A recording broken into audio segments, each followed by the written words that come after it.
کچھ جید علماء جو ہیں ان کی رائے میں یہ جو موجودہ بینکنگ سسٹم ہے جو اسلامک بینکنگ کے نام ہے 2001 سے تقریباً اب تو 22 سال ہونے والے ہیں کہ چل رہے ہیں، تو اس کی بہت ساری پروڈکٹس کو انہوں نے عین اسلامی قرار دیا ہے. اور اسلام میں جب ہم بینکنگ کی بات کرتے ہیں تو لیزنگ میں بھی کوئی اس بات میں کوئی شبہ نہیں ہے، مذائقہ نہیں ہے کہ لیزنگ بھی سودی نظام، سودی کاروبار سے باہر ہے.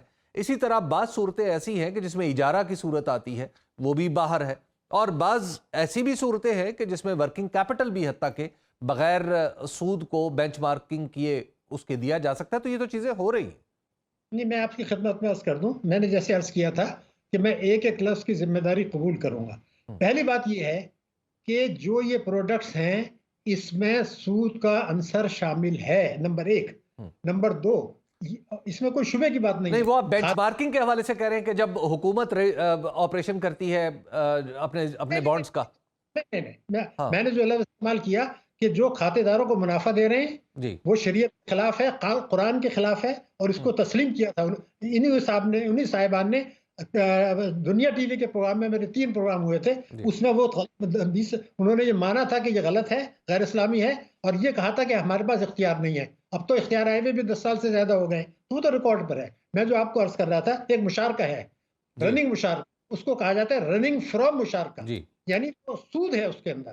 اس میں علماء کی یعنی اسلامی دنیا کا جو اجماع ہے اس کو بھی نہیں کہا گیا کہ خلاف شریعت ہے. دیکھیں میں آپ سے عرض کر دوں، ابھی جو اسٹیٹ بینک کی رپورٹ ہے اسلامی بینکوں کی، وہ یہ کہتے ہیں کہ 42% انہوں نے منافع کمایا سودی بینکوں سے زیادہ، اور کھاتے داروں کو جو ہے سودی بینک سے کم دیا. یہ ہے استحصال. ایک شریعہ بینک کی جو شریعہ بورڈ ہے اس نے یہ لکھ دیا کہ ہماری بینک کے جو آپریشنز ہیں وہ قرآنی تعلیمات کے مطابق ہے، مگر کھاتے داروں کو جو منافع دے رہے ہیں وہ اسٹیٹ بینک کے احکامات کے ہیں. وہ تو خود کہہ رہے ہیں. ایک بینک نے یہ کہہ دیا، شریعہ بورڈ نے، کہ ہماری operations by and large Islamic ہیں. اب میں آپ کی خدمت میں عرض کروں، یا ایک چیز اسلامک ہوتی ہے نان اسلامک، یہ کوئی بائی لارج تو نہیں ہوتی. تو اس پہ کافی حد تک واضح ہے، اور یہ علماء حضرات کو پتہ ہے کہ یہ جو نظام چل رہا ہے. ڈاکٹر صاحب یہ بتائیے گا کہ اب تقریباً 22 سال ہو چکے ہیں ہم بینکنگ، اپنے اسلامک بینکنگ اور مختلف اسلامک پروڈکٹس میں بینکنگ انڈسٹری میں کام ہو رہا ہے، لیکن اس کے باوجود ہم دیکھتے ہیں کہ اس کی گروتھ اب بھی مجموعی طور پر کنونشنل بینکنگ کے مقابلے میں اگر دیکھیں تو بہت ہی مطلب اب 20% کے آگے پیچھے ہے. تو یعنی لوگ بھی تو شاید ہمارے نہیں چاہتے کہ وہ ان پروڈکٹس کی طرف جائے، وہ کنونشنل بینکنگ کو سمجھتے ہیں کہ وہ ٹھیک ہے.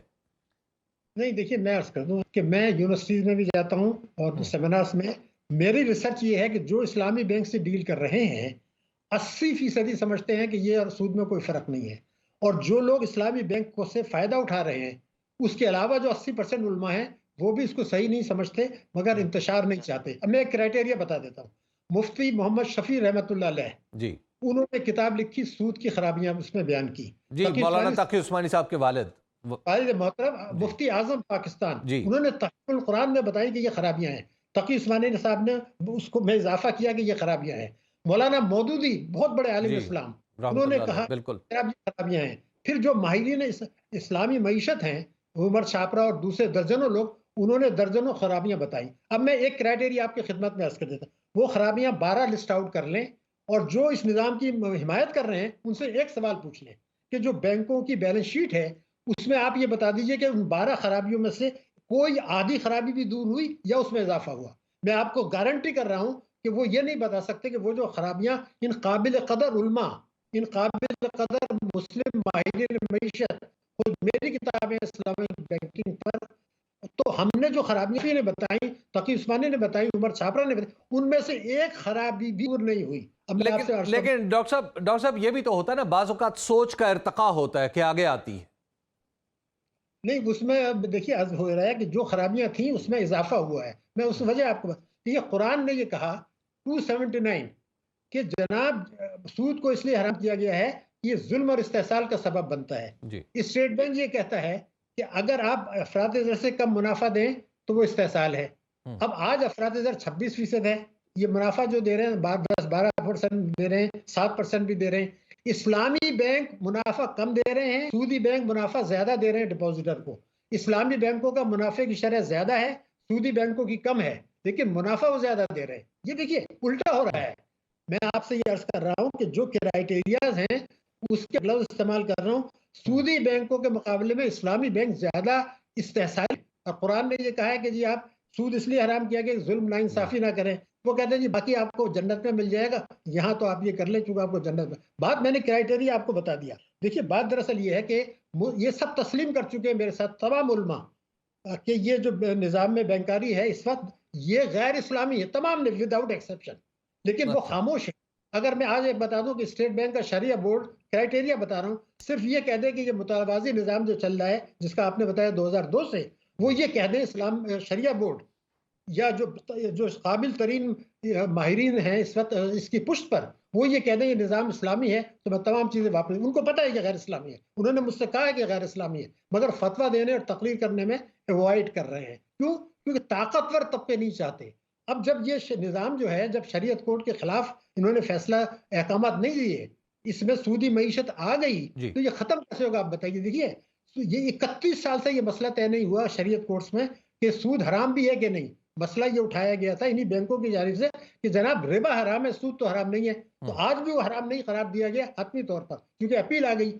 تو یہ تو اپیلیں چلتی رہیں گی تو یہ لیکن فیصلہ وہ اشکال تو استہلاکی اور استعمالی اشیاء کا شاید آج بھی کسی نہ کسی درجے میں باقی ہے، اور پھر پیپر کرنسی کے بعد تو یہ اشکال شاید بڑھ بھی جاتا ہے تھوڑا سا، اور اس میں مزید غور و فکر کی ضرورت بھی پیش آ جاتی ہے. نہیں، وہ یہ نہیں کہہ رہے. آپ کی خدمت میں کہتا ہوں، میں نے جو شریعت کورٹ میں ڈسکشن پڑھے ہیں رپورٹس میں، وہ یہ کہتے ہیں کہ قرآن نے ربا کو حرام قرار دیا، بینکوں کا سود اس میں ربا ہے ہی نہیں. جی تو بالکل. میں ڈاکٹر صاحب سے بھی اور یہ لکھا تھا کہ آپ صرف ایک قانون بنا دیں تو آپ کا 50% مسئلہ حل ہو جائے گا. وہ تیار نہیں ہے. میں یہ چاہتا ہوں کہ 38F ہے آئین پاکستان، اس میں یہ لکھا ہے ریاست کی ذمہ داری ہے کہ جتنی جلدی ممکن ہو ربا کا خاتمہ کر دی جائے. یہ آئین ہے. تو 31 سال سے تو شریعت کوڈ لیے بیٹھی ہیں. تو میں نے ان سے یہ ریکویسٹ کی تھی کہ آپ اضافہ یہ کر دیں کہ جو سود ہے وہ بھی ربا ہی ہے. اگر یہ کام کر دیں تو 50% ہو گیا. لیکن یہ نہیں کر رہے. وہ کہہ رہے جی اپیلیں واپس لے لیں. ارے بھائی اپیل اگر آپ نے واپس لے لی تو فرق اس لیے نہیں پڑے گا. ڈاکٹر صاحب آپ بینکنگ کے ماہر بھی ہیں، ماہر معیشت بھی ہیں، آپ کو نہیں لگتا کہ ہم نے یہ غیر ضروری وقت پہ غیر ضروری بحث شروع کر دی ہے، یا شاید اس کا کوئی پولیٹیکل معاملہ ہے؟ بالکل. میں آپ سے عرض کر دوں، میں چیئرمین ہوں research institute of Islamic banking and finance, واحد بینکر اکنامکس پاکستان میں جو کہ اسلامک بینکنگ پہ بھی کتاب لکھی ہے، اکنامکس پہ بھی لکھی ہے اور بینکنگ پہ بھی لکھی ہے. اور میں نے دنیا بھر میں بینکنگ کی ہے انکلوڈنگ اسلامک بینکنگ پہ کام کیا پریکٹیکلی. میں آپ کو بتا رہا ہوں کہ ہم نہیں چاہتے، کیونکہ اگر پاکستان کی معیشت جو ہے وہ اشرافیہ کی معیشت ہے. اشرافیہ میں یہ ہوتا ہے کہ وہ جب آپ اسلامی نظام لائیں گے تو پہلا کام یہ ہوگا معیشت کو دستاویزی بنائیں. وہ 40,000 ارب روپے کے کالا دھن ہے. پھر یہ ہوگا کہ جو منافع ہے، جو قرضے لیتے ہیں، فائنینسنگ لیتے ہیں، وہ اپنے منافع میں شریک کریں. ان کا منافع 35% ہے، وہ بینک کو دیتے ہیں 15%، کھاتے داروں کو ملتا ہے 7%. یہ پورا نظام اس پہ چل رہا ہے. تو اس کی وجہ سے کوئی نہیں چاہتا ہے. یہ جو بینکوں میں کام کر رہے ہیں 20% جو آپ نے کہا، آدھے وہ لوگ ہیں جن کے سودی بینک میں بھی اکاؤنٹس ہیں. یہ ایسا نہیں ہے. تو یہ کھیل ایک ہے. لیکن میں آپ کو یہ بتاتا ہوں جو میں نے لکھا بھی ہے، اس صدی کے آخر تک آج جو پالیسیاں ہیں وہ اگر خدا نخواستہ یہ رہیں تو اس صدی کے آخر تک جو ہے پاکستان میں بینکاری سے ہی سود ختم نہیں ہوگا. پھر جو آپ نے بات نقطہ اٹھایا کہ بیرونی قرضے، وہ تو IMF نے ہمیں کہا تھا کہ ہم اپنے قرضوں کو اسلامک پہ لانا چاہتے ہیں. حکومت پاکستان کا پچھلی حکومت نے کہا کہ جی آپ فکر نہیں کریں، ہم آپ کو نہیں کہنا چاہتے. وہ آفر کر رہے ہیں.